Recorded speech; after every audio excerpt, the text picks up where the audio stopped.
El siguiente caso ya es muy conocido, sucedió en Texas, Estados Unidos, el 29 de diciembre de 1980. Le sucedió a la familia Cash.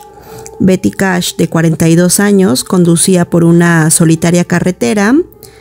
La acompañaba su madre, de 63 años, y Colby, el hijo de Betty, que tenía solo 6 años. Se dirigían a Houston y de pronto algo muy brillante apareció en el cielo. Betty detuvo el coche y todos contemplaron aquella luz con forma de diamante. Y cuando el objeto estuvo a 30 metros, Betty se bajó del carro con el fin de observar la cosa con más precisión, pero tuvo que taparse los ojos con las manos debido a la gran luminosidad. Y de la base del objeto emergían grandes llamaradas. La madre y su hijo le gritaron para que no se acercara y Betty obedeció. Al poco regresó al vehículo y al tratar de abrir la puerta se quemó. Todo a nuestro alrededor era puro fuego, puro calor, y la nave se fue alejando lentamente. Al poco tiempo aparecieron unos helicópteros, eran 23 helicópteros que tenían doble hélice y potentes focos reflectores. Parecían perseguir al ovni. Ella está segura de que eran helicópteros militares. Y a la mañana siguiente Betty se sintió muy mal, no podía ponerse de pie, tenía un fuerte dolor de cabeza, tenía náuseas, diarreas y mareos y una extrema debilidad. La piel de la cara, del cuello y de las manos aparecía enrojecida. El estado de la mujer empeoró y al segundo día tuvo que ser hospitalizada. La llevaron a un hospital y ahí experimentó la caída del cabello y otras afecciones cutáneas. La madre y el hijo también experimentaron síntomas similares, pero en menor grado, y los médicos llegaron a la conclusión de que los tres habían sido expuestos a fuertes dosis de radiación. Los testigos pensaron que el objeto con forma de diamante que habían visto esa noche era un arma secreta de los Estados Unidos, y gracias a los consejos del doctor, Betty y su madre tomaron la decisión de ponerse en contacto con el senador republicano Jed Benson para que les ayudara a obtener ayuda legal para su recuperación médica, y 4 meses más tarde fueron recibidas por las fuerzas aéreas en Dallas. 2 altos oficiales las escucharon atentamente, pero la petición de ayuda médica fue denegada. Después, antes de salir de la oficina, se dieron cuenta que había un mapa muy grande donde figuraba la zona del encuentro ovni del 29 de diciembre y aparecía marcada por un alfiler rojo. Después, en 1982, demandaron al gobierno por daños físicos, pero el juez federal desestimó la demanda. Años más tarde se supo que este había sido un ovni fabricado por el humano y estaba en su fase experimental. La siguiente historia le sucedió a Héctor Maldonado en Puerto Rico. Él tenía 39 años de edad y vivía en la localidad de Ponce. Dice que a él le gustaba mucho hacer deporte, salió a eso de las 9 de la mañana a correr. De repente se acercó a los manglares que quedan en la costa y entonces fue cuando vio a unos seres que estaban junto a unos palos. Eran unos seres raros, eran muy altos, como entre 1,80 y 2 metros, había 5 o 6, eran flacos y tenían las cabezas calvas y grandes. Los ojos también eran muy grandes y rasgados, y de los ojos salía luz, eran ojos luminosos, esa luz procedía del interior de los ojos. Sus brazos eran muy largos y el cuello fino, tenían la piel de un color gris azuloso. No vio genitales, aunque parecían ser varones, y lo que más le sorprendió fue ver que sostenían a un hombre, a un ser humano. Lo tenían agarrado por las axilas y se lo llevaban. Era un tipo trigueño de pelo lacio, parecía desmayado o muerto. Aquellos seres se veían muy fuertes porque levantaban fácilmente al hombre del suelo y ni siquiera arrastraba los pies. No le pudo ver la cara, y detrás de ellos, sobre el mar, algo más allá de los manglares, observó un aparato que estaba en el aire, era ovalado, con una cúpula, era plateado, con luces, no hacía ruido, flotaba, parecía esperar. Y entonces vio que también había uno de los seres que se hallaba de rodillas, como examinando algo en el suelo. Se dio cuenta que él los estaba observando, se puso de pie y los señaló, y que entonces él sintió una voz en su cabeza. Oyó que le decía a los otros seres, como burlándose: pero miren a ese cómo corre, porque dice que él, aunque había parado, no había dejado de mover las piernas, como si estuviera corriendo en el mismo sitio. Por eso el otro ser dijo: pero miren a ese cómo corre. Y el ser que lo había descubierto empezó como a burlarse de él. Y entonces dijo: ahora vean cómo corro yo. Y se puso a correr, pero a una velocidad fantástica, y después se detuvo junto a los otros. Y siguió sintiendo esa voz en su cabeza que le decía: vamos a llevárnoslo también.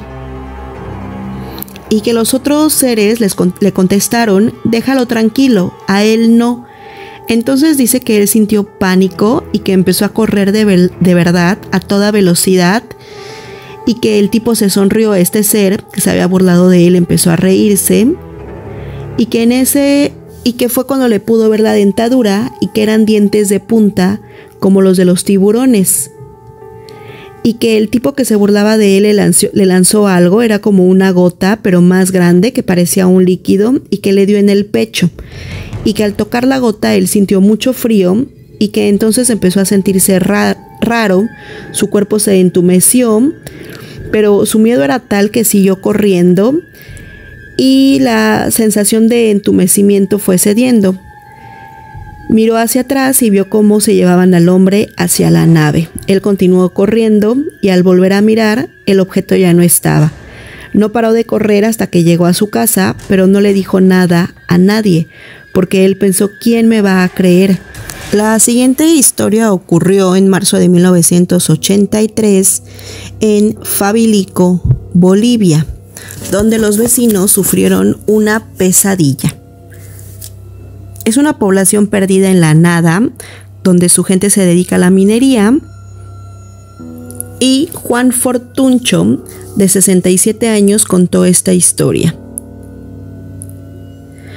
Dice que él, cuando era niño, vieron los redondeles de fuego, que los vieron pasar varias noches, y después estos redondeles se colocaron sobre el pueblo, que eran 4, y que lanzaban tubos de luz hacia las casas, y por los tubos bajaban personas. Él dice que eran tatacuras, es decir, gente muy alta, de 2 y de 3 metros, rubios, de ojos almendrados. Tatacura es un término que aparece en la época de la conquista española, y que las personas de Bolivia se refieren a personas muy altas y muy blancas. Los vecinos dicen que se asustaron muchísimo, y que la gente se refugió en sus casas, y que aquellos tipos se pasearon por el pueblo asomándose a las ventanas. Estas personas altas llevaban trajes brillantes, y que estas visitas a Fabilico se repitieron en varias ocasiones. Ellos terminaron refugiándose en la escuela, pero los seres intentaron derribar la puerta, y ellos se defendieron naturalmente, que utilizaron dinamita, y los vecinos aterrados acudieron a la policía, pero las autoridades no prestaron demasiada atención.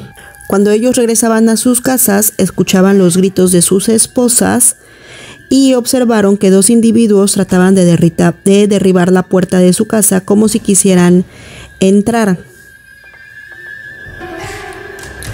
Empujaban con los hombros y daban patadas a la madera. Entonces llamaron a los vecinos y empezaron a aventarles piedras. Como 6 o 7 vecinos los apedrearon. Aunque aventaban varias piedras, en ninguna ocasión llegaron a tocarlos. Y después estos tatacuras huyeron y lo hicieron a grandes saltos, cada salto era como de unos 20 o 25 metros y así regresaban a las naves. La siguiente historia le sucedió a los pasajeros del Ferrobús 3201 que hacía la línea Cádiz-Sevilla. Ellos mencionan que una potente luz apareció sobre las vías y el maquinista, aterrorizado, se arrojó del tren. Otros pasajeros hicieron lo mismo y como resultado hubo 7 heridos. Eran las 6 de la mañana cuando salió este tren y un pasajero que se encontraba en el primer coche, en el primer vagón, dice que él podía ver al maquinista desde donde él estaba sentado y que nada más salir de la estación notó que el maquinista se sobresaltaba, gesticulaba y gritaba. Entonces se fijó y vio una luz en mitad de las vías, más o menos como a 1 kilómetro, y el maquinista, sin previo aviso, simplemente se arrojó fuera del tren. Aquello fue una locura. Otros pasajeros también vieron la luz e hicieron lo mismo. Una mujer lanzó a su niño por la ventanilla. Sin embargo, el tren continuó a toda velocidad. No pareciera que fuera la luz de otro ferrocarril.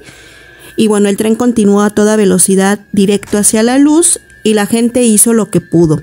Unos se arrojaron del tren, otros se protegieron. Ese choque parecía inminente, pero el ayudante del maquinista que seguía a bordo logró frenar el ferrobús y poco a poco fue parando y esa luz siguió ahí quieta. Uno de los pasajeros, cuando ya paró este ferrobús, bajó y fue a auxiliar al maquinista, que tenía una herida en el rostro y tenía pues una conmoción nerviosa por lo que había visto, y pues el resto de los heridos fueron de escasa consideración, y gracias a que unos soldados viajaban en el tren, fueron los que fueron a pedir ayuda a la parra. Y con todo este lío que se había armado, cuando volvieron a voltear para ver la luz, esta ya había desaparecido. Dicen que se encontraba como a medio metro de distancia del suelo, esta luz, y que era muy potente. Y tras el incidente con esta luz, los militares vigilaron la zona durante una semana y al final no supieron qué fue lo que ocurrió. El siguiente caso es el conocido como caso Medina y sucedió en la isla de Vieques, en Puerto Rico, donde los pescadores han visto a criaturas en el mar siempre pescando. En 1976, unos pescadores fueron a pescar a la zona norte porque les habían encargado unos caracoles y sucedió algo que nunca olvidarán. Llegaron como a las 10 de la mañana, amarraron el bote a unas piedras y se tiraron al agua. Uno de ellos estaba con el snorkel, que es el tubo, y las gafas de buceo. Y el fondo de ese lugar se encuentra a unos 10 metros de profundidad. Él recogía los caracoles y cuando necesitaba aire volvía a la superficie y se zambullía de nuevo. En un momento dado, cuando estaba en el fondo, tuvo una sensación muy fuerte. Era como si alguien lo estuviera observando. Miró a su alrededor y los vio. Allá abajo, en el fondo del mar, había 3 personas. Él dice que eran personas, pero bueno, que no lo eran. Eran 3 criaturas con cabezas, piernas y brazos, pero no eran humanas. Estaban de pie detrás de unas rocas. Él se encontraba a 3 metros, es decir, muy cerca de ellos. El agua era cristalina y la luz llegaba muy bien al fondo, pero no se movían, así que se tranquilizó él un poco y continuó recogiendo caracoles. Subió a dejar los caracoles y por aire, y cuando bajó ya no estaban. Los buscó y los buscó, pero ya no los volvió a ver. Esos seres eran como nosotros, con las cabezas un poco más grandes y calvas, no tenían pelo, las orejas eran picuditas, los ojos eran parecidos a los nuestros, con párpados pero oscuros y más grandes, los labios eran finos y hacia afuera. Dice que sobre el labio superior había una línea roja muy fina y otra amarillosa, sus narices eran pequeñas y la piel de color seminegruzco con escamas, y que en las caras y en otras partes del cuerpo brillaban algunas escamas más amarillas y los brazos eran más largos que los nuestros. Las manos tenían 3 dedos con una membrana carnosa como los patos y estaban apoyados en las piedras. Después, a las 5 de la tarde, volvió a pescar y cuando estaba en el fondo del mar oyó una voz. Era una voz masculina y le repetía varias veces: Francisco, sube, el bote se está rompiendo contra las piedras. Él pensó que se estaba volviendo loco, pero le hizo caso a esta voz, subió y en efecto las amarras del bote se habían soltado y la embarcación estaba golpeando contra las rocas y una de las tablas ya estaba rota. Si este bote se hubiera roto, pues él dice que él se hubiera encontrado en un grave problema porque se encontraba muy lejos de la costa y ahora sabe que esa voz le salvó la vida. Y él piensa que esta voz provenía de alguno de estos seres que había visto por la mañana. Después dice que días después vio un barco de la Marina de Estados Unidos con mucho personal y buzos y que se estaban sumergiendo en el mismo lugar. Después vio que una lancha de vigilancia, también de la Marina, se había presentado y le dijeron que tenía que salir de aquel lugar y dijeron que esa zona estaba restringida y ya nunca volvió a este lugar.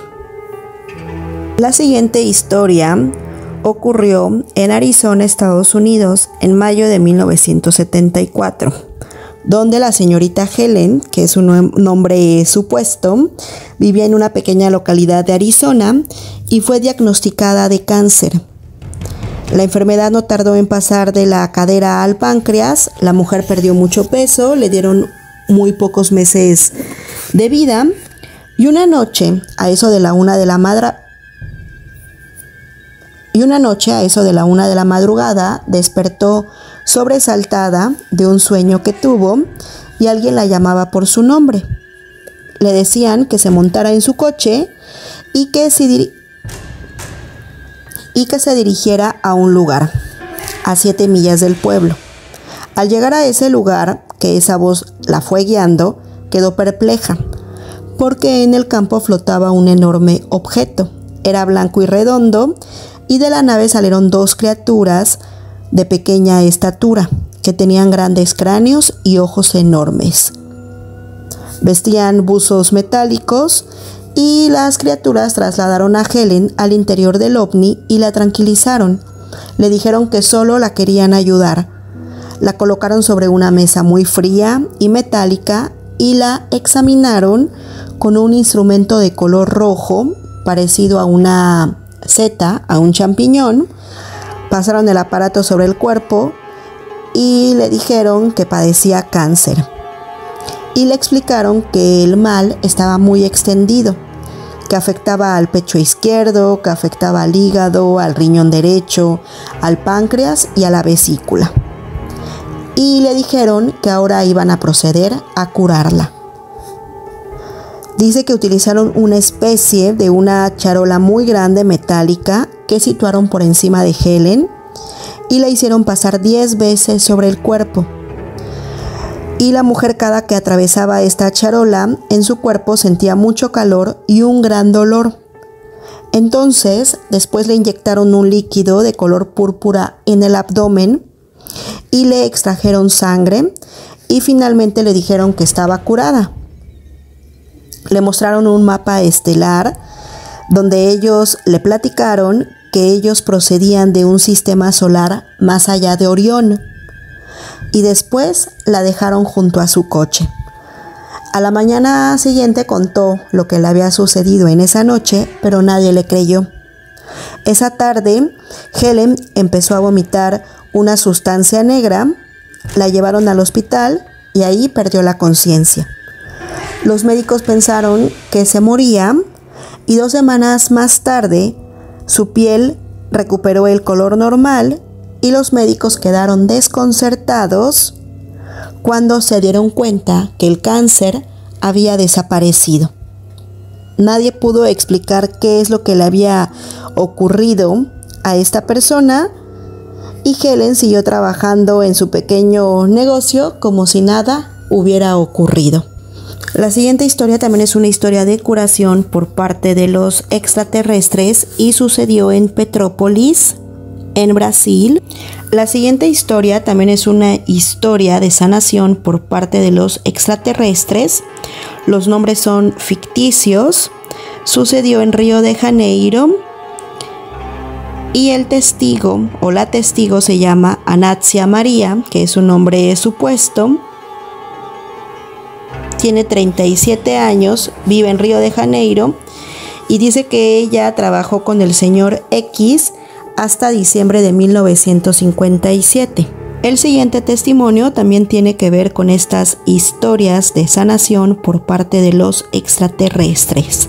Esta historia sucedió en Río de Janeiro, donde una señora llamada Anastasia María, que es un nombre supuesto, menciona que trabajó con el señor X hasta diciembre de 1957. Dice que el señor X es un hombre muy rico de esta ciudad, pero que no da su nombre porque es una historia que ellos prefieren guardarse para ellos. Pero menciona que este hombre muy rico tenía una hija que tenía cáncer en el estómago, que sufría mucho y que entonces la contrataron a ella para ser ama de llaves y para cuidar a la señorita Lais, así le vamos a llamar, y que esta chica había sido sometida a todo tipo de tratamientos, pero los médicos siempre decían que no había esperanza. En agosto de 1957, el señor X llevó a toda su familia a una pequeña granja cerca de Petrópolis, esperando que su hija estuviera allí mejor, ya que el clima era bueno. Pasaron los días y todo seguía igual, no podía comer, los dolores eran horribles, se le inyectaba morfina continuamente. Y la noche del 25 de octubre, ella lo recuerda muy bien, cuando los dolores eran terribles y cuando la inyección no le había hecho efecto y todos pensaron que esa sería su última noche. Su padre lloraba por las esquinas de la casa, cuando de repente dice que una luz iluminó el ala derecha de la casa. Todos estaban en la habitación de la señorita Lais y su ventana daba al lado derecho de la casa. De repente esta luz se vio en la habitación como un rayo de un reflector. El hijo del señor corrió hacia la ventana y vio un platillo volador. No era muy grande, la parte superior estaba envuelta en una luz amarilla y roja y de repente se abrió una puerta automática y bajaron 2 pequeñas figuras. Caminaron en dirección a la casa. Otra más se quedó en la puerta del platillo. Se oscureció y dentro, a través de la puerta, se veía una luz verdosa como la de un club nocturno. Los hombres entraron en la casa, eran pequeños, como de 1,20. Eran más pequeños que el hijo menor del señor, que tenía en ese entonces 10 años. Estas criaturas tenían pelo largo que les caía sobre los hombros. Eran de un color como rojo amarillento, tenían ojos pequeños y rasgados, de un color verde intenso. Llevaban algo en las manos, eran como guantes, era una tela gruesa, blanca, y sus trajes eran todos blancos, pero el pecho, la espalda y las muñecas eran de un color más reluciente. Se acercaron a la cama de la enferma, que ella se quejaba de dolor, y todos pasmados, nadie hablaba, nadie se movía, todos estaban a la expectativa de lo que pudiera suceder, En la habitación estaba el señor, el papá de la chica, su esposa, otro señor con su esposa, el hijo del señor de 10 años y ella también estaba ahí. Los hombres se miraron silenciosamente y se detuvieron junto a la cama de la hija. Esparcieron las cosas que traían sobre la cama y le hicieron un gesto al señor X, y uno de ellos colocó su mano en la frente del papá, quien empezó a relatar la enfermedad de su hija, pero todo por telepatía. La habitación estaba en silencio. Entonces, estas criaturas empezaron a iluminar el vientre de la chica con una luz blanca azulosa que les permitía ver el interior. Todos estaban viendo el interior del vientre de Lais, y con otro instrumento que hacía un sonido como de algo que se quiebra, señalaron hacia el estómago y se vio la úlcera. La empezaron a operar y esta operación duró como media hora. La señorita Lais se durmió y ellos se marcharon. Pero antes de irse le comunicaron al señor, al papá de la chica, telepáticamente, que tenían que administrarle un medicamento durante un mes, y le dieron una bola hueca que parecía de acero y dentro había 30 bolitas blancas que eran las cápsulas que ella tenía que tomar, una al día, y así ella se curaría. La señorita Lais se curó y el señor X les prometió a los individuos que no le haría publicidad al caso. En diciembre de 1957, unos días antes de que ella terminara de trabajar con ellos, la persona que nos está relatando esta historia, la señorita Lais volvió al médico, quien verificó que efectivamente ya no tenía cáncer. Ella dejó de trabajar con ellos, pero prometió mantener este caso en secreto. Pero dice que ella prometió jamás volver a contar esta historia, y se la está contando ahora, es con nombres ficticios, pero para decir que esto sí fue verdad, que esta chica estaba a punto de morir de cáncer de estómago y que estas criaturas la curaron con un instrumento que se parecía a una linterna que emitía unos rayos que eliminaron el cáncer, y fue así como ella se pudo curar.